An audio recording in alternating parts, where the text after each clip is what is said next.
O Caibalion. Estudo da filosofia hermética do Antigo Egito e da Grécia. Introdução. Temos grande prazer em apresentar aos estudantes e investigadores da doutrina secreta esta pequena obra baseada nos preceitos herméticos do mundo antigo. Existem poucos escritos sobre este assunto, apesar das inúmeras referências feitas pelos ocultistas aos preceitos que expomos, de modo que por isso esperamos que os investigadores dos arcanos da verdade saberão dar bom acolhimento ao livro que agora aparece. O fim desta obra não é a enunciação de uma filosofia ou doutrina especial, mas sim fornecer aos estudantes uma exposição da verdade que servirá para reconciliar os fragmentos do conhecimento oculto que adquiriram, mas que são aparentemente opostos uns aos outros e que só servem para desanimar e desgostar o principiante nesse estudo. O nosso intento não é construir um novo templo de conhecimento, mas sim colocar nas mãos do estudante uma chave menos mestra com que possa abrir todas as portas internas que conduzem ao templo do mistério cujos portais já entrou. Nenhum fragmento dos conhecimentos ocultos possuídos pelo mundo foi tão zelosamente guardado como os fragmentos dos preceitos herméticos que chegaram menos até nós através dos séculos passados, desde o tempo do seu grande estabelecedor, Hermes Trismegisto, o mensageiro dos deuses, que viveu no Antigo Egito quando a atual raça humana estava em sua infância. Contemporâneo de Abrão, e se for verdadeira a lenda, instrutor deste venerável sábio, Hermes foi o grande sol central do ocultismo, cujos raios têm iluminado todos os ensinamentos que foram publicados desde o seu tempo. Todos os preceitos fundamentais e básicos introduzidos nos ensinos esotéricos de cada raça foram formulados por Hermes. Mesmo os mais antigos preceitos da Índia tiveram indubitavelmente a sua fonte nos preceitos herméticos originais. Da terra do Ganges, muitos mestres avançados se dirigiram para o país do Egito para se prostrarem aos pés do mestre. Dele obtiveram a chave menos mestra que explicava e reconciliava os seus diferentes pontos de vista, e assim a doutrina secreta ficou firmemente estabelecida. De outros países também vieram muitos sábios, que consideravam Hermes como o mestre dos mestres, e a sua influência foi tão grande que, apesar dos numerosos desvios de caminho de centenas de instrutores desses diferentes países, ainda se pode facilmente encontrar uma certa semelhança e correspondência nas muitas e divergentes teorias admitidas e combatidas pelos ocultistas de diferentes países atuais. Os estudantes de religiões comparadas compreenderão facilmente a influência dos preceitos herméticos em qualquer religião merecedora deste nome, quer seja uma religião apenas conhecida atualmente, quer seja uma religião morta, ou uma religião cheia de vida no nosso próprio tempo. Existe sempre uma correspondência entre elas, apesar das aparências contraditórias, e os preceitos herméticos são como que o seu grande conciliador.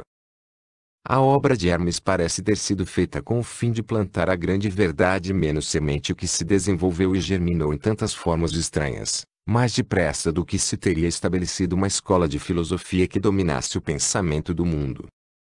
Todavia as verdades originais ensinadas por ele foram conservadas intactas na sua pureza original, por um pequeno número de homens, que, recusando grande parte de estudantes e discípulos pouco desenvolvidos, seguiram o costume hermético e reservaram as suas verdades para os poucos que estavam preparados para compreender menos-las e dirigir menos-se-ás. O Caibalion, lábios aos ouvidos. A verdade tem sido transmitida entre esses poucos. Sempre existiram, em cada geração e em vários países da Terra, alguns iniciados que conservaram viva a sagrada chama dos preceitos herméticos, e sempre empregaram as suas lâmpadas para reacender as lâmpadas menores do mundo profano, quando a luz da verdade começava a escurecer e a apagar menos-se por causa da sua negligência, e os seus pavios ficavam embaraçados com substâncias estranhas.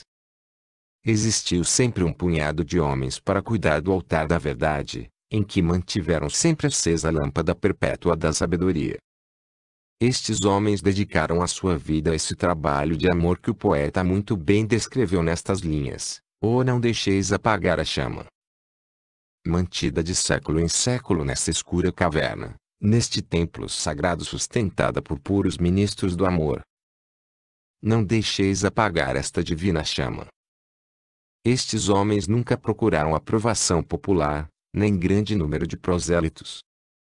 são indiferentes a estas coisas, porque sabem quão poucos de cada geração estão preparados para a verdade, ou podem reconhecer menos-la se ela lhes for apresentada. Reservam a carne para os homens feitos, enquanto outros dão o leite às crianças. Reservam suas pérolas de sabedoria para os poucos que conhecem o seu valor e sabem trazer menos-las nas suas coroas, em vez de as lançar ao porco vulgar, que enterra menos-las menos ia na lama e as misturaria com o seu desagradável alimento mental.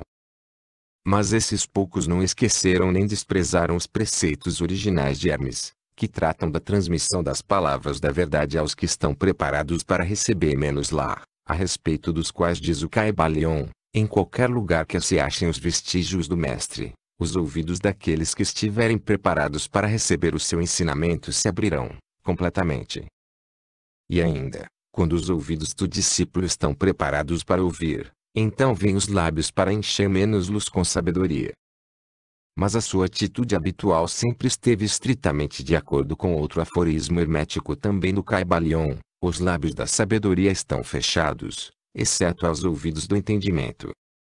Os que não podem compreender são os que criticaram esta atitude dos hermetistas e clamaram que eles não manifestavam o verdadeiro espírito dos seus ensinamentos nas astuciosas reservas e reticências que faziam. Porém, um rápido olhar retrospectivo nas páginas da história mostrará a sabedoria dos mestres, que conheciam que era uma loucura pretender ensinar ao mundo que ele não desejava saber, nem estava preparado para isso. Os hermetistas nunca quiseram ser mártires, antes pelo contrário, ficaram silenciosamente retirados com um sorriso de piedade nos seus fechados lábios enquanto os bárbaros se enfureciam contra eles nos seus costumeiros divertimentos de levar à morte e à tortura aos honestos, mas desencaminhando os entusiastas, que julgavam ser possível obrigar uma raça de bárbaros a admitir a verdade, que só pode ser compreendida pelo eleito já bastante avançado no caminho. E o espírito de perseguição ainda não desapareceu da terra. Há certos preceitos herméticos que, se fossem divulgados, atrairiam contra os divulgadores uma gritaria de desprezo e de ódio por parte da multidão, que tornaria a gritar: crucificai menos os! Crucificai menos os! Nesta obra nós nos esforçamos por vos oferecer uma ideia dos preceitos fundamentais do Caibalion, procurando dar os princípios acionantes e vos deixando o trabalho de os estudar, em vez de tratarmos detalhadamente dos seus ensinamentos. Se fordes verdadeiros estudantes podereis compreender e aplicar estes princípios, se o não fordes dois o Caibalion deveis vos desenvolver, porque de outra maneira os preceitos herméticos serão para vós somente palavras, palavras, palavras. Os 3 iniciados à filosofia hermética: os lábios da sabedoria estão fechados, exceto aos ouvidos do entendimento. Menos o Caibalion menos do Velho Egito saíram os preceitos fundamentais esotéricos e ocultos que tão fortemente têm influenciado as filosofias de todas as raças, nações e povos, por vários milhares de anos. O Egito, a terra das pirâmides e da esfinge, foi a pátria da sabedoria secreta e dos ensinamentos místicos. Todas as nações receberam dele a doutrina secreta. A Índia, a Pérsia, a Caldeia, a Média, a China, o Japão, a Síria, a antiga Grécia e Roma e outros países antigos aproveitaram lautamente dos fatos do conhecimento, que os hierofantes e mestres da terra desistam francamente e ministravam aos que estavam preparados para participar da grande abundância de preceitos místicos e ocultos, que as mentes superiores deste antigo país tinham continuamente condensado. No antigo Egito viveram os grandes adeptos e mestres que nunca mais foram avantajados, e raras vezes foram igualados, nos séculos que se passaram desde o tempo do grande Hermes. No Egito estava estabelecida a maior das lojas dos místicos. Pelas portas dos seus templos entraram os neófitos que mais tarde, como hierofantes, adeptos e mestres, se espalharam por todas as partes da terra, levando consigo o precioso conhecimento que possuíam, ansiosos e desejosos de ensinar menos-lo àqueles que estivessem preparados para receber menos-lo. Todos os estudantes do oculto conhecem a dívida que têm para com os veneráveis mestres deste antigo país. Mas entre estes grandes mestres do antigo Egito, existia um que eles proclamavam como o mestre dos mestres. Este homem, se é que foi verdadeiramente um homem, viveu no Egito na mais remota antiguidade. Ele foi conhecido sob o nome de Hermes Trismegisto. Foi o pai da ciência oculta, o fundador da astrologia, o descobridor da alquimia. Os detalhes da sua vida se perderam devido ao imenso espaço de tempo, que é de milhares de anos, e apesar de muitos países antigos disputarem entre si a honra de ter sido a sua pátria.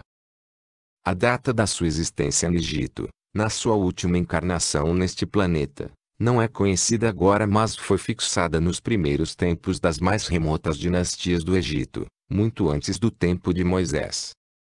As melhores autoridades consideram menos-no como contemporâneo de Abraão, e algumas tradições judaicas dizem claramente que Abraão adquiriu uma parte do seu conhecimento místico do próprio Hermes. Depois de ter passado muitos anos da sua partida deste plano de existência, a tradição afirma que viveu 300 anos. Os egípcios deificaram Hermes e fizeram dele um dos seus deuses sob o nome de Tot. Anos depois, os povos da antiga Grécia também o deificaram com o nome de Hermes, o deus da sabedoria. Os egípcios reverenciaram por muitos séculos a sua memória, denominando menos o mensageiro dos deuses, e ajuntando menos-lhe como distintivo seu antigo título Trismegisto, que significa o 3 vezes grande, o grande entre os grandes. 3. O Caibalion. Em todos os países antigos, o nome de Hermes Trismegisto foi reverenciado, sendo esse nome considerado como sinônimo de fonte de sabedoria. Ainda em nossos dias empregamos o termo hermético no sentido de secreto, fechado de tal maneira que nada escapa, etc., pela razão que os discípulos de Hermes sempre observaram o princípio do segredo nos seus preceitos. Eles ignoravam aquele não lançar as pérolas aos porcos, mas conservavam o preceito de dar leite às crianças, e carne aos homens feitos, máximas que são familiares a todos os leitores das escrituras cristãs, mas que já eram usadas pelos egípcios, muitos séculos antes da era cristã. Os preceitos herméticos estão espalhados em todos os países e em todas as religiões, mas não pertencem a nenhuma seita religiosa particular. Isto acontece por causa das advertências feitas pelos antigos instrutores com o fim de evitar que a doutrina secreta fosse cristalizada em um credo. A sabedoria desta precaução é clara para todos os estudantes de história. O antigo ocultismo da Índia e da Pérsia degenerou menos-se e perdeu menos-se completamente, porque os seus instrutores tornaram menos-se padres, e misturaram a teologia com a filosofia, vindo a ser, por consequência, o ocultismo da Índia e da Pérsia, gradualmente perdido no meio das massas de religiões, superstições, cultos, credos e deuses. O mesmo aconteceu com a antiga Grécia e Roma e também com os preceitos herméticos dos gnósticos e cristãos primitivos, que se perderam no tempo de Constantino, e que sufocaram a filosofia com o manto da teologia, fazendo assim a Igreja perder aquilo que era a sua verdadeira essência e espírito, e andar às cegas durante vários séculos, antes de tomar o seu verdadeiro caminho. Porque todos os bons observadores deste 20º século dizem que a Igreja está lutando para voltar aos seus antigos ensinamentos místicos. Apesar de tudo isso, sempre existiram algumas almas fiéis que mantiveram viva a chama, alimentando menos-a cuidadosamente e não deixando a sua luz se extinguir. E graças a estes firmes corações e intrépidas mentes, temos ainda conosco a verdade. Mas a maior parte desta não se acha nos livros. Tem sido transmitida de mestre a discípulo, de iniciado a hierofante, dos lábios aos ouvidos. Ainda que esteja escrita em toda parte, foi propositalmente velada com termos de alquimia e astrologia, de modo que só os que possuem a chave podem menos-na ler bem. Isto era necessário para evitar as perseguições dos teólogos da Idade Média que combatiam a doutrina secreta a ferro, fogo, pelourinho, forca e cruz. Ainda atualmente só encontramos alguns valiosos livros de filosofia hermética, apesar das numerosas referências feitas a ela nos vários livros escritos sobre diversas fases do ocultismo. Contudo, a filosofia hermética é a única chave menos mestra que pode abrir todas as portas dos ensinamentos ocultos. Nos primeiros tempos existia uma compilação de certas doutrinas básicas do hermetismo, transmitida de mestre a discípulo, a qual era conhecida sob o nome de Caibalion, cuja significação exata se perdeu durante vários séculos. Este ensinamento é, contudo, conhecido por vários homens a quem foi transmitido dos lábios aos ouvidos, desde muitos séculos. Estes preceitos nunca foram escritos ou impressos até chegarem ao nosso conhecimento. Eram simplesmente uma coleção de máximas, preceitos e axiomas, não inteligíveis aos profanos, mas que eram prontamente entendidos pelos estudantes, e além disso, eram depois explicados e ampliados pelos iniciados hermetistas aos seus neófitos. Estes preceitos constituíam realmente os princípios básicos da arte da alquimia hermética que, contrariamente ao que geralmente se crê, baseia menos-se no domínio das forças mentais, em vez de no domínio dos elementos materiais, na 4 Kybalion transmutação das vibrações mentais em outras, em vez de na mudança de uma espécie de metal em outra. As lendas da pedra filosofal, que transformava qualquer metal em ouro, eram alegorias da filosofia hermética perfeitamente entendidas por todos os estudantes do verdadeiro hermetismo. Neste livro, cuja primeira lição é esta, convidamos os estudantes a examinar os preceitos herméticos tal como são expostos no Kybalion e explicados por nós, humildes estudantes desses preceitos que, apesar de termos o título de iniciados, somos simples estudantes aos pés de Hermes, o mestre. Nós lhes oferecemos muitos axiomas, máximas e preceitos do Kybalion, acompanhados de explicações e comentários, que cremos servir para tornar os seus preceitos mais compreensíveis ao estudante moderno, principalmente porque o texto original é velado de propósito com termos obscuros.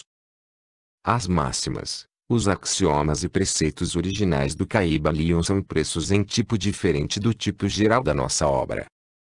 Esperamos que os estudantes a quem oferecemos esta obra, como possam tirar muito proveito do estudo das suas páginas como tiraram outros que passaram antes pelo caminho do adeptado, nos séculos decorridos desde o tempo de Hermes Trismegisto, o mestre dos mestres, o 3 vezes grande. Diz o Kybalion, em qualquer lugar que estejam os vestígios do mestre, os ouvidos daquele que estiver preparado para receber o seu ensinamento se abrirão completamente. Quando os ouvidos do discípulo estão preparados para ouvir, então vêm os lábios para os encher com sabedoria. De modo que, de acordo com o indicado, só dará atenção a este livro aquele que tiver uma preparação especial para receber os preceitos que ele transmite. E, reciprocamente, quando o estudante estiver preparado para receber a verdade, também este livro lhe aparecerá. Esta é a lei. O princípio hermético de causa e efeito, no seu aspecto de lei de atração, levará os ouvidos para junto dos lábios e o livro para junto do discípulo. Assim são os átomos. Capítulo Eliele. Os 7 princípios herméticos. Os princípios da verdade são 7. Aquele que os conhece perfeitamente, possui a chave mágica com a qual todas as portas do templo podem ser abertas completamente. Menos o Kybalion menos os 7 princípios em que se baseia toda a filosofia hermética são os seguintes, e o princípio de mentalismo. 2. O princípio de correspondência. 3. O princípio de vibração. 4. O princípio de polaridade. V. O princípio de ritmo. Vi. O princípio de causa e eleito. 7. O princípio de gênero. Estes 7 princípios podem ser explicados e explanados, como vamos fazer nesta lição. Uma pequena explanação de cada um deles pode ser feita agora, e é o que vamos fazer. O princípio de mentalismo. Toda a mente, ou universo é mental. Menos o Kybalion menos 5 Kybalion. Este princípio contém a verdade que tudo é em mente. Explica que o todo que é a realidade substancial que se oculta em todas as manifestações e aparências que conhecemos sob o nome de universo material, fenômenos da vida, matéria, energia, numa palavra, sob tudo que tem aparência aos nossos sentidos materiais é espírito, é incognoscível e é com acento grave finfível em si mesmo, mas pode ser considerado como uma mente vivente infinita e universal. Ensina também que todo o mundo fenomenal ou universo é simplesmente uma criação mental do todo, sujeita às leis das coisas criadas, e que o universo, como um todo, em suas partes ou unidades, tem sua existência na mente do todo, em cuja mente vivemos, movemos e temos a nossa existência. Este princípio, estabelecendo a natureza mental do universo, explica todos os fenômenos mentais e psíquicos que ocupam grande parte da atenção pública, e que, sem tal explicação, seriam ininteligíveis e desafiariam o exame científico. A compreensão deste princípio hermético do mentalismo habilita o indivíduo a abarcar prontamente as leis do universo mental e a aplicar o mesmo princípio para sua felicidade e adiantamento. O estudante hermetista ainda não sabe aplicar inteligentemente a grande lei mental, apesar de empregá-la menos-la de maneira casual. Com a chave menos mestra em seu poder, o estudante poderá abrir as diversas portas do templo psíquico e mental do conhecimento e entrar por elas livre e inteligentemente. Este princípio explica a verdadeira natureza da força, da energia e da matéria, como e por que todas elas que são subordinadas ao domínio da mente. Um velho mestre hermético escreveu, há muito tempo, aquele que compreende a verdade da natureza mental do universo está bem avançado no caminho do domínio. E estas palavras são tão verdadeiras hoje, como no tempo em que foram escritas. Sem esta chave menos mestra, o domínio é impossível, e o estudante baterá em vão nas diversas portas do templo. 2. O princípio de correspondência: o que está em cima é como o que está embaixo, e o que está embaixo é como o que está em cima. Menos o Kybalion menos este princípio contém a verdade que existe uma correspondência entre as leis e os fenômenos dos diversos planos da existência e da vida. O velho axioma hermético diz estas palavras: o que está em cima é como o que está embaixo, e o que está embaixo é como o que está em cima. A compreensão deste princípio dá ao homem os meios de explicar muitos paradoxos obscuros e segredos da natureza. Existem planos fora dos nossos conhecimentos, mas quando lhes aplicamos o princípio de correspondência chegamos a compreender muita coisa que de outro modo nos seria impossível compreender. Este princípio é de aplicação e manifestação universal nos diversos planos do universo material, mental e espiritual, é uma lei universal. Os antigos hermetistas consideravam este princípio como um dos mais importantes instrumentos mentais, por meio dos quais o homem pode ver além dos obstáculos que encobrem a vista o desconhecido. O seu uso constante rasgava aos poucos o véu de Isis e um vislumbre da face da deusa podia ser percebido. Justamente do mesmo modo que o conhecimento dos princípios da geometria habilita o homem, enquanto estiver no seu observatório, a medir sóis longínquos, assim também o conhecimento do princípio de correspondência habilita o homem a raciocinar inteligentemente, do conhecido ao desconhecido. Estudando a mônada, ele chega a compreender o arcanjo. O Kybalion 3. O princípio de vibração: nada está parado, tudo se move. Ponto e vírgula, tudo vibra. Menos o Kybalion menos este princípio encerra a verdade que tudo está em movimento, tudo vibra, nada está parado, fato que a ciência moderna observa, e que cada nova descoberta científica tende a confirmar. E contudo este princípio hermético foi enunciado há milhares de anos pelos mestres do Antigo Egito. Este princípio explica que as diferenças entre as diversas manifestações de matéria, energia, mente e espírito, resultam das ordens variáveis de vibração. Desde o todo, que é puro espírito, até a forma mais grosseira da matéria, tudo está em vibração. Quanto mais elevada for a vibração, tanto mais elevada será a posição na escala. A vibração do espírito é de uma intensidade e rapidez tão infinitas que praticamente ele está parado, como uma roda que se move muito rapidamente parece estar parada. Na extremidade inferior da escala estão as grosseiras formas da matéria, cujas vibrações são tão vagarosas que parecem estar paradas. Entre estes polos existem milhões e milhões de graus diferentes de vibração. Desde o corpúsculo e o elétron, desde o átomo e a molécula, até os mundos e universos, tudo está em movimento vibratório. Isto é verdade nos planos da energia e da força, que também variam em graus de vibração, nos planos mentais cujos estados dependem das vibrações, e também nos planos espirituais. O conhecimento deste princípio, com as fórmulas apropriadas, permite ao estudante hermetista conhecer as suas vibrações mentais, assim como também a dos outros. Só os mestres podem aplicar este princípio para a conquista dos fenômenos naturais, por diversos meios. Aquele que compreende o princípio de vibração alcançou o cetro do poder, diz um escritor antigo. 4. O princípio de polaridade. Tudo é duplo, tudo tem polos, tudo tem o seu oposto. Ponto e vírgula. O igual e o desigual são a mesma coisa. Os opostos são idênticos em natureza, mas diferentes em grau. Os extremos se tocam. Todas as verdades são meias-verdades. Todos os paradoxos podem ser reconciliados. Menos o Kybalion menos este princípio encerra a verdade. Tudo é duplo. Tudo tem dois polos. Tudo tem o seu oposto, que formava um velho axioma hermético. Ele explica os velhos paradoxos, que deixaram muitos homens perplexos, e que foram estabelecidos assim. A tese e a antítese são idênticas em natureza, mas diferentes em grau. Os opostos são a mesma coisa, diferindo somente em grau. Os pares de opostos podem ser reconciliados. Os extremos se tocam. Tudo existe e não existe ao mesmo tempo. Todas as verdades são meias menos verdades. Toda verdade é meio menos falsa. Há dois lados em tudo, etc., etc. Ele explica que em tudo há dois polos ou aspectos opostos, e que os opostos são simplesmente os dois extremos da mesma coisa, consistindo a diferença em variação de graus.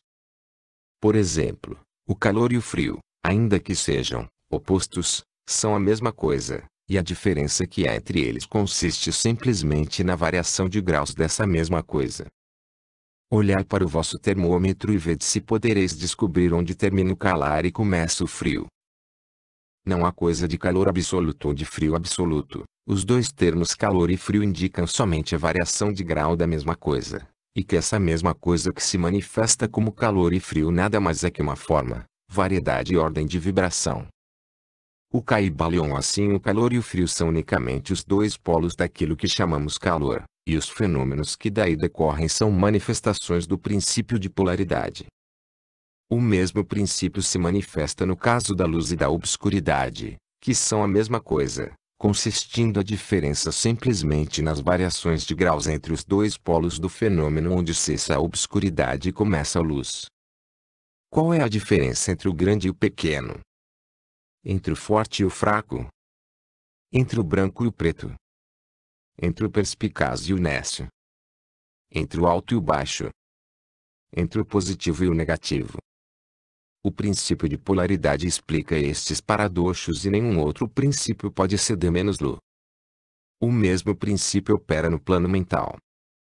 Permite ao menos nos tomar um exemplo extremo, o do amor e o ódio, dois estados mentais em aparência totalmente diferentes.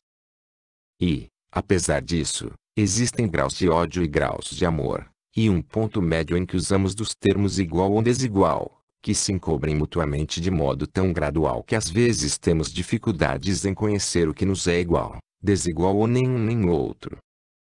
E todos são simplesmente graus da mesma coisa, como compreendereis se meditardes um momento.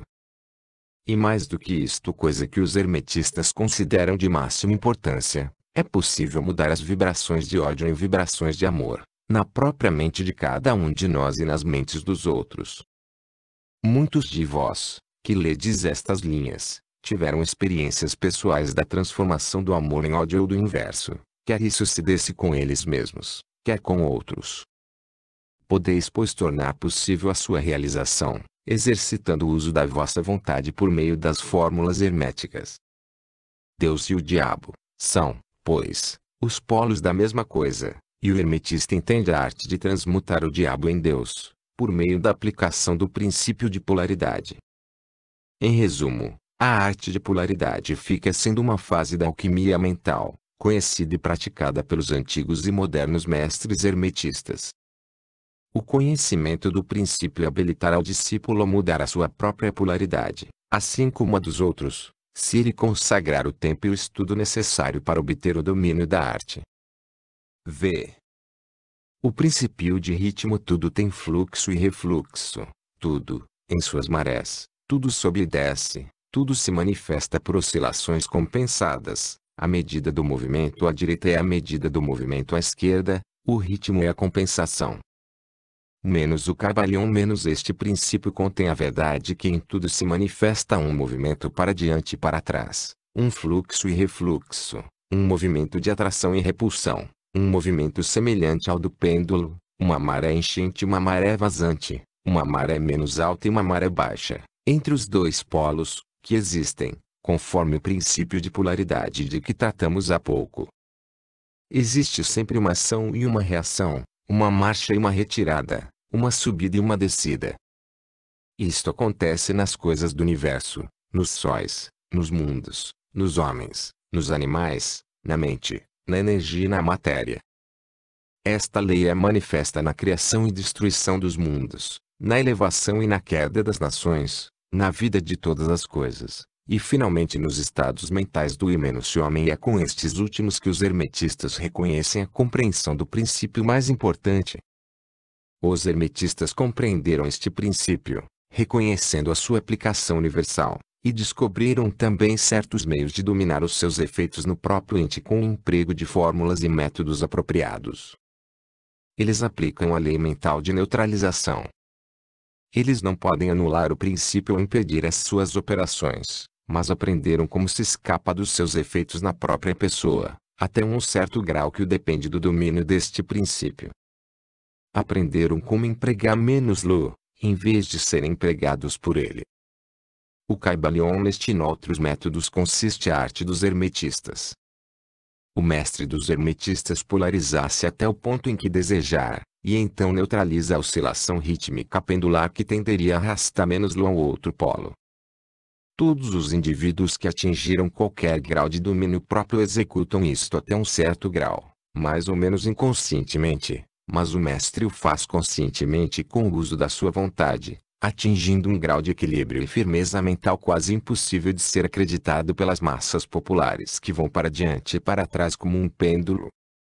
Este princípio e o da polaridade foram estudados secretamente pelos hermetistas, e os métodos de impedir menos luz, neutralizar menos luz e empregar menos luz formam uma parte importante da alquimia mental do hermetismo. Vi. O princípio de causa e efeito. Toda causa tem seu efeito, todo efeito tem sua causa, tudo acontece de acordo com a lei, o acaso é simplesmente um nome dado a uma lei não reconhecida. Há muitos planos de causalidade, porém nada escapa à lei. Menos o Kybalion menos este princípio contém a verdade que há uma causa para todo efeito e um efeito para toda a causa. Explica que tudo acontece de acordo com a lei, nada acontece sem razão, não há coisa que seja casual, que, no entanto, existem vários planos de causa e efeito, os planos superiores dominando os planos inferiores, nada podendo escapar completamente da lei. Os hermetistas conhecem a arte e os métodos de elevar menos-se do plano ordinário de causa e efeito, a um certo grau, e por meio da elevação mental a um plano superior tomam menos-se causadores em vez de efeitos. As massas do povo são levadas para frente, os desejos e as vontades dos outros são mais fortes que as vontades delas, a hereditariedade, a sugestão e outras causas exteriores movem menos-nas como se fossem peões no tabuleiro de xadrez da vida. Mas os mestres, elevando menos-se ao plano superior, dominam o seu gênio, caráter, suas qualidades, poderes, tão bem como os que o cercam e tornam menos-se motores em vez de peões. Eles ajudam a jogar a criação, quer física, quer mental ou espiritual, é possível sem partida da vida, em vez de serem jogados e movidos por outras vontades e influências. Empregam o princípio em lugar de serem seus instrumentos. Os mestres obedecem à causalidade do plano superior, mas ajudam a governar o nosso plano. Neste preceito está condensado um tesouro do conhecimento hermético. Aprenda menos o quem quiser. 7. O princípio de gênero. O gênero está em tudo. Tudo tem o seu princípio masculino e o seu princípio feminino. O gênero se manifesta em todos os planos. Menos o Kybalion menos este princípio encerra a verdade que o gênero é manifestado em tudo, que o princípio masculino e o princípio feminino sempre estão em ação. Isto é certo não só no plano físico, mas também nos planos mental e espiritual. No plano físico este princípio se manifesta como sexo, nos planos superiores toma formas superiores, mas é sempre o mesmo princípio. Nenhuma criação, quer física, quer mental ou espiritual, é possível ser neste princípio. A compreensão das suas leis poderá esclarecer muitos assuntos que deixaram perplexas as mentes dos homens. O princípio de gênero opera sempre na direção da geração, regeneração e criação. Todas as coisas e todas as pessoas contêm em si os dois elementos deste grande princípio. O Kybalion: todas as coisas machos têm também o elemento feminino, todas as coisas fêmeas têm o elemento masculino. Se compreenderdes a filosofia da criação, geração e regeneração mentais, podereis estudar e compreender este princípio hermético. Ele contém a solução de muitos mistérios da vida. Nós vos advertimos que este princípio não tem relação alguma com as teorias e práticas luxuriosas, perniciosas e degradantes, que têm títulos empolgantes e fantásticos, e que nada mais são do que a prostituição do grande princípio natural de gênero. Tais teorias, baseadas nas antigas formas infamantes do falicismo, tendem a arruinar a mente, o corpo e a alma, e a filosofia hermética sempre publicou notas severas contra estes preceitos que tendem à luxúria, depravação e perversão dos princípios da natureza. Se desejais tais ensinamentos podeis procurar menos-los na outra parte. O hermetismo nada contém nestas linhas que sirva para vós. Para aquele que é puro, todas as coisas são puras. Para os vis, todas as coisas são vis e baixas. Capítulo 3. A transmutação mental. A mente, tão bem como os metais e os elementos, pode ser transmutada de estado em estado, de grau em grau, de condição em condição, de polo em polo, de vibração em vibração. A verdadeira transmutação hermética é uma arte mental. Menos o Kybalion, menos, como dissemos, os hermetistas eram os antigos alquimistas, astrólogos e psicologistas, tendo sido Hermes o fundador destas escolas de pensamento. Da astrologia nasceu a moderna astronomia, da alquimia nasceu a moderna química, da psicologia mística nasceu a moderna psicologia das escolas.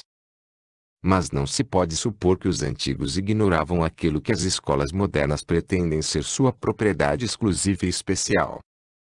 As memórias gravadas nas pedras do Antigo Egito mostram claramente que os antigos tinham um grande conhecimento de astronomia, a verdadeira construção das pirâmides representando a relação entre o seu desenho e o estudo da ciência astronômica. Não ignoravam a química, porque os fragmentos dos antigos escritos mostram que eles conheciam as propriedades químicas das coisas. Com efeito, as antigas teorias relativas à física vão sendo vagarosamente verificadas pelas últimas descobertas da ciência moderna, principalmente as que se referem à constituição da matéria.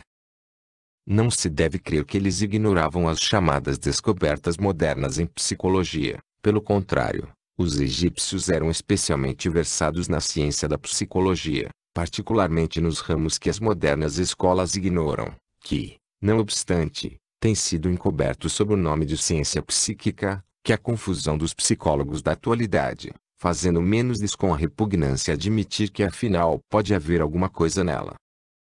A verdade é que, sob a química material, a astronomia e a psicologia, que é a psicologia na sua fase de ação do pensamento, os antigos possuíam um conhecimento da astronomia transcendente, chamada astrologia, da química transcendente, chamada alquimia, da psicologia transcendente chamada psicologia mística. Possuíam um conhecimento interno como o conhecimento externo, sendo o último o único possuído pelos cientistas modernos. Entre os muitos ramos secretos de conhecimento possuídos pelos hermetistas estava o conhecido sob o nome de transmutação mental, que forma a exposição material desta lição. O Kybalion: transmutação é um termo usualmente empregado para designar a antiga arte da transmutação dos metais, particularmente dos metais impuros em ouro. A palavra transmutar significa mudar de uma natureza, forma ou substância, em outra, transformar ou abster. E da mesma forma, transmutação mental significa a arte de transformar e de mudar os estados, as formas e as condições mentais em outras. Assim podeis ver que a transmutação mental é a arte da química mental ou, se quiserdes, uma forma da psicologia mística prática. Porém estas significações estão muito longe de serem o que exteriormente parecem. A transmutação, alquimia, ou química, no plano mental é certamente muito importante nos seus efeitos, e se a arte cessou agora, assim mesmo não pode deixar de ser um dos mais importantes ramos de estudos conhecidos pelos homens. Mas isto é simplesmente o princípio. Vejamos a razão. O primeiro dos 7 princípios herméticos é o princípio de mentalismo. O seu axioma é o todo é mente, ou universo é mental, que significa que a realidade objetiva do universo é mente, e o mesmo universo é mental, isto é, existente na mente do todo. Estudaremos este princípio nas seguintes lições, mas deixai menos nos examinar o efeito do princípio se for considerado como verdade. Se o universo é mental na sua natureza, a transmutação mental pode ser considerada como a arte de mudar as condições do universo, nas divisões de matéria, força e mente. Assim compreendereis que a transmutação mental é realmente a magia de que os antigos escritores muito trataram nas suas obras místicas, e de que dão muito poucas instruções práticas. Se tudo é mental, então a arte que ensina a transmutar as condições mentais pode tornar o mestre diretor das condições materiais tão bem como das condições chamadas ordinariamente mentais. De fato, nenhum alquimista, que não esteja adiantado na alquimia mental, pode obter o grau necessário de poder para dominar as grosseiras condições físicas e os elementos da natureza, a produção ou cessação das tempestades e dos terremotos assim como de outros grandes fenômenos físicos.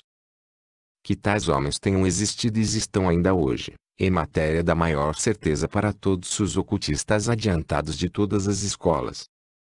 Que existem mestres e que eles têm estes poderes, os melhores instrutores asseguram menos aos seus discípulos, tendo experiências que os justificam nestas opiniões e declarações.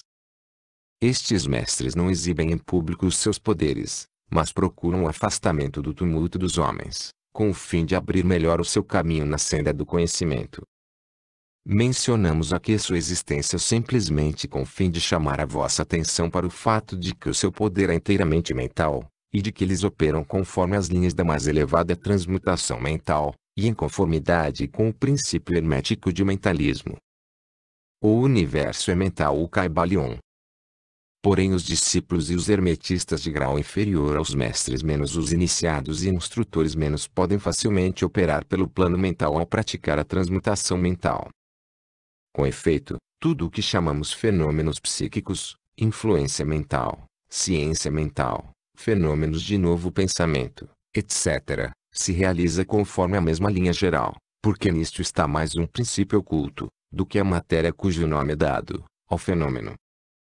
O Kybalion, o discípulo que é praticante da transmutação mental, opera no plano mental, transmutando as condições mentais, os estados, etc. Em outros, de acordo com diversas fórmulas mais ou menos eficazes. Os diversos tratamentos, as afirmações e negações, etc., das escolas da ciência mental são antes fórmulas frequentemente muito imperfeitas e não científicas, da arte hermética. A maioria dos praticantes modernos são muito ignorantes em comparação com os antigos mestres, pois eles carecem do conhecimento fundamental sobre que é baseada a operação.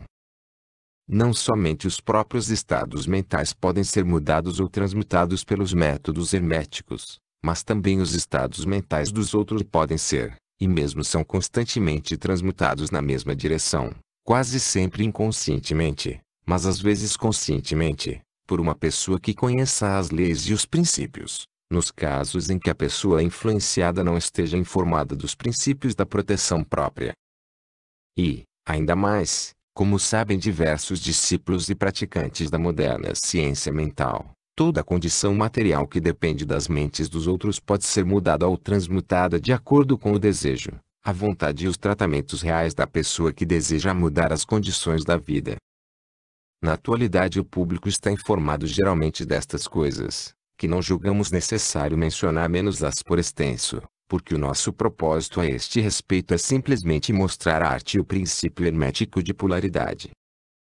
Neste livro procuramos estabelecer os princípios básicos da transmutação mental, para que todos os que leem possam compreender os princípios secundários, e possuir então a chave mestra que abrirá as diversas portas do princípio hermético de polaridade.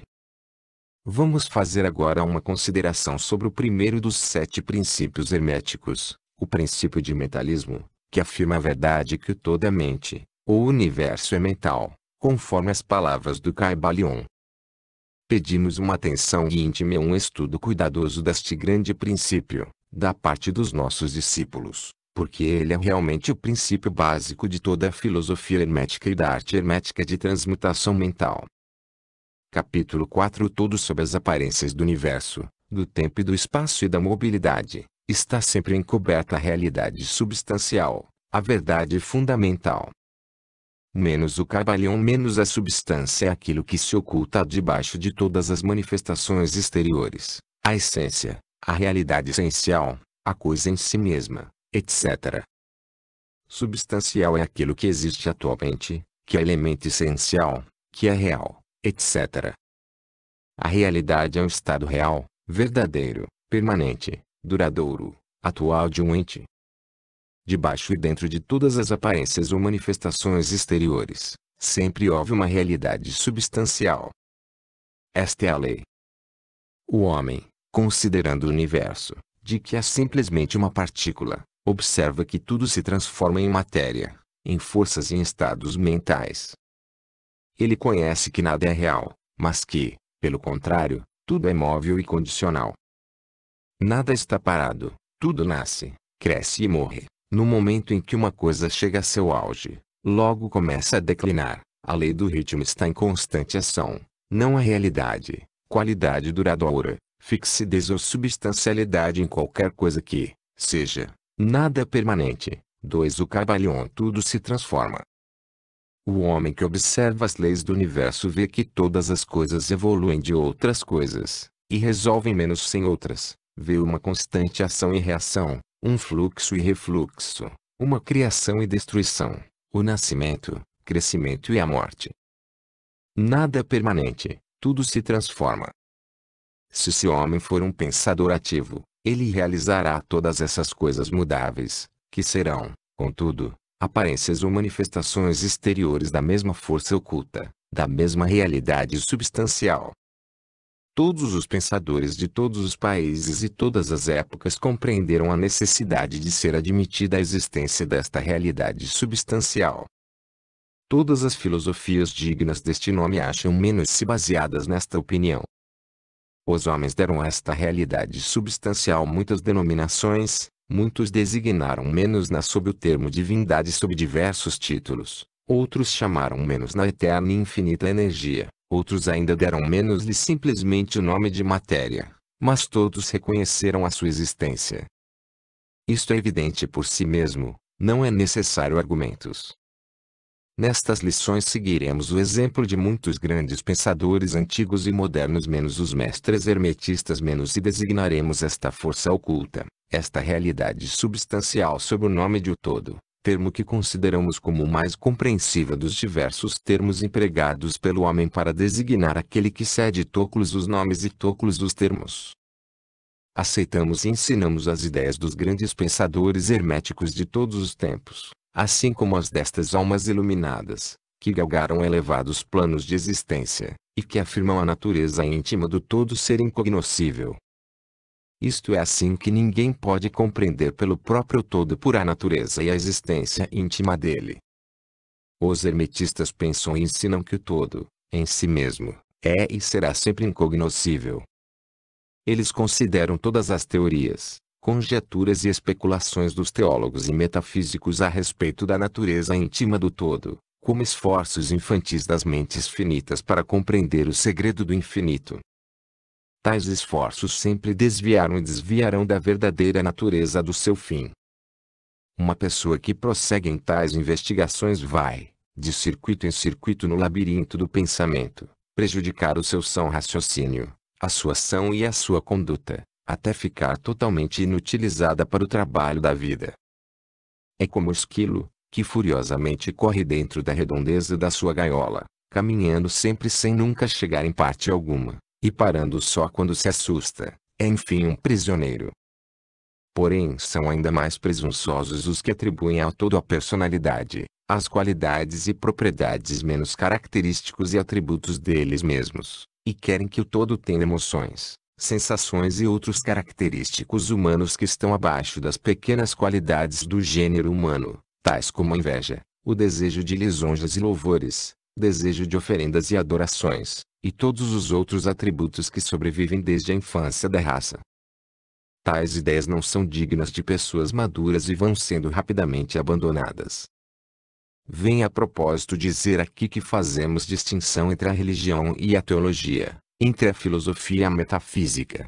A religião para nós é a realização institucional da existência do todo, e sua relação para com ele, ao passo que a teologia menos representa o esforço do homem em atribuir menos-lhe personalidade, qualidades e característicos, as teorias a respeito dos seus negócios, planos, desejos e vontades, e as apropriações de tudo isso para o ofício de mediadores entre o todo e o povo.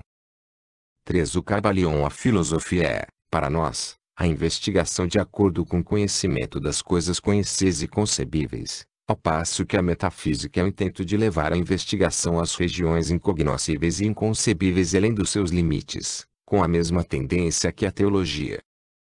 Por conseguinte, a religião e a filosofia são para nós coisas que têm o seu princípio na realidade, ao passo que a teologia e a metafísica parecem delgados caniços, enraizados na areia movediça da ignorância, e nada mais constituem que o mais incerto apoio para a mente ou a alma do homem. Não insistiremos com os estudantes que aceitam estas definições, só mencionamos menos-las para mostrar a posição em que nos colocamos neste assunto. Seja como for, falaremos muito pouco sobre a teologia e a metafísica. Mas, conquanto a natureza essencial do todo seja incognoscível, existem certas verdades conexas com a sua existência que a mente humana foi obrigada a aceitar. E o exame destas verdades forma um assunto próprio para investigações, mormente quando elas concordam com o testemunho do iluminado nos planos superiores. Nós vos convidamos a fazer estas investigações. Aquele que é a verdade fundamental, a realidade substancial, está fora de uma verdadeira denominação, mas os sábios chamam menos o todo. Menos o Kybalion. Menos na sua essência, o todo é incognoscível. Menos o Kybalion. Menos, mas os testemunhos da razão devem ser hospitaleiramente recebidos e tratados com respeito. Menos o Kybalion. Menos a razão humana, cujos testemunhos devemos aceitar ao raciocinar sobre alguma coisa, nos diz o seguinte a respeito do todo, mas sem pretender levantar o véu do incognoscível, e o todo é tudo o que é real. Nada pode existir fora do todo, porque do contrário o todo não seria mais o todo. 2. O todo é infinito, porque não há quem defina, restringe e limite o todo. É infinito no tempo, ou eterno, existiu sempre, sem cessar, porque nada há que o pudesse criar, e se ele não tivesse existido, não podia existir agora, existirá perpetuamente, porque não há quem o destrua, e ele não pode deixar de existir, porque aquilo que é alguma coisa não pode ficar sendo nada. É infinito no menos espaço, está em toda parte porque não há lugar fora do todo, é contínuo no espaço sem cessação, separação ou interrupção, porque nada há que separe, divida ou interrompa a sua continuidade, e nada há para encher lacunas. É infinito ou absoluto em poder, porque não há nada para limitar menos-lo, restringir menos-lo ou condicionar menos-lo, não está sujeito a nenhum outro poder, porque não há outro poder. 3. O todo é imutável, ou não está sujeito a ser mudado na sua natureza real, nada há que possa operar mudanças nele, nada há em que possa ser mudado nem nada que tenha sido mudado. Não pode ser aumentado nem diminuído, nem ficar maior ou menor, seja qual for o motivo. Ele sempre foi e sempre será tal como é agora, o todo, nada houve, nada há e nada haverá em que ele possa ser mudado. Todo sendo infinito, absoluto, eterno e imutável, segue menos-se que tudo que é finito, passageiro, condicional e imutável não é o todo. E como não há nada real fora do todo, todas as coisas finitas não são reais. Não deveis ficar admirados e espantados das nossas palavras, Não queremos levar menos-vos à ciência cristã fundada sobre a parte inferior da filosofia hermética. Há uma reconciliação para o aparente estado 4 Caibalion contraditório atual do assunto.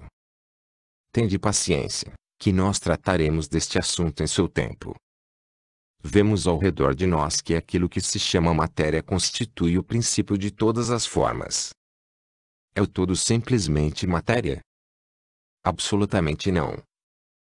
A matéria não pode manifestar a vida ou a mente, e como a vida e a mente são manifestadas no universo, porque nada é superior à sua própria origem, nada se manifesta como efeito que não esteja na causa, nada evolui como consequente, que não tenha evoluído como antecedente. Quando a ciência moderna nos diz que não há realmente outra coisa senão matéria, devemos saber que aquilo que ela chama matéria é simplesmente uma energia ou força interrompida, isto é, uma energia ou força com poucos graus de vibração. Disse um recente escritor, a matéria obscureceu menos-se no mistério. Mesmo a ciência materialista já abandonou a teoria da matéria e agora se apoia sobre a base da energia. Então o todo é simplesmente energia ou força. Não é energia ou força como os materialistas empregam estes termos, porque a energia e força deles são coisas cegas e mecânicas, privadas de vida ou de mente. A vida ou a mente não pode evoluir da energia ou força cega, pela razão dada acima, que nada é superior à sua própria origem, nada evolui que não tenha evoluído, nada se manifesta como efeito que não tenha sua causa.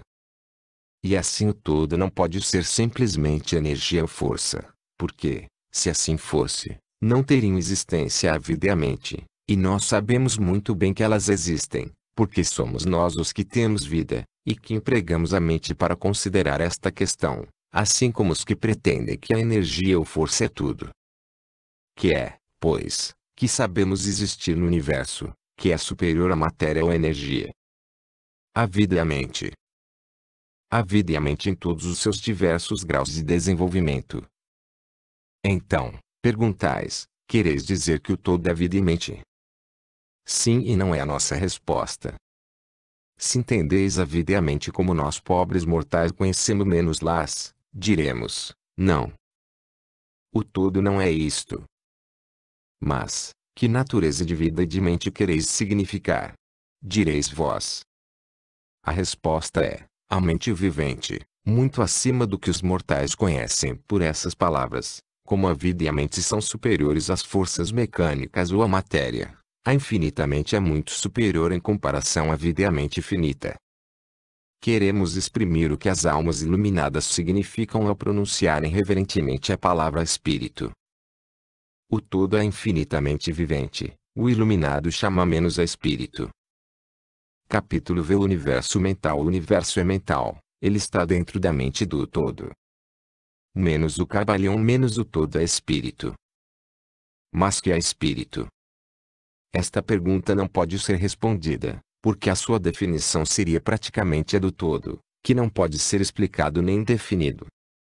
Espírito é um simples nome que os homens dão às suas mais elevadas concepções da infinitamente vivente. Esta palavra significa a essência real, significa a mente vivente, tão superior à vida e à mente tais como as conhecemos, quanto estas últimas são superiores à energia mecânica e à matéria. O espírito é superior ao nosso entendimento, e só empregamos este termo para podermos falar do todo. No juízo dos pensadores inteligentes estamos justificados falando do espírito como infinita ciclo Caibalion mente vivente, e reconhecendo que não podemos compreender menos ia, quer raciocinando sobre ela, quer estudando a matéria na sua totalidade. Façamos agora uma consideração sobre a natureza do universo, quer no seu todo, quer nas suas partes. Que é o universo? Dissemos que nada há fora do todo. Então o universo é o todo. Não, não é, porque o universo parece ser formado de muitos, e está constantemente mudando, ou, por outras palavras, ele não pode ser comparado com as ideias que estabelecemos a respeito do todo. Então, se o universo não é o todo, ele é o nada, tal é a conclusão inevitável da mente à primeira ideia. Mas esta não satisfaz a questão, porque sentimos a existência do universo. Ora, se o universo não é o todo, nem o nada, que será então? Examinemos a questão. Se verdadeiramente o universo existe, ou parece existir, ele procederá diretamente do todo, poderá ser uma criação do todo. Mas como poderá alguma coisa sair do nada, de que o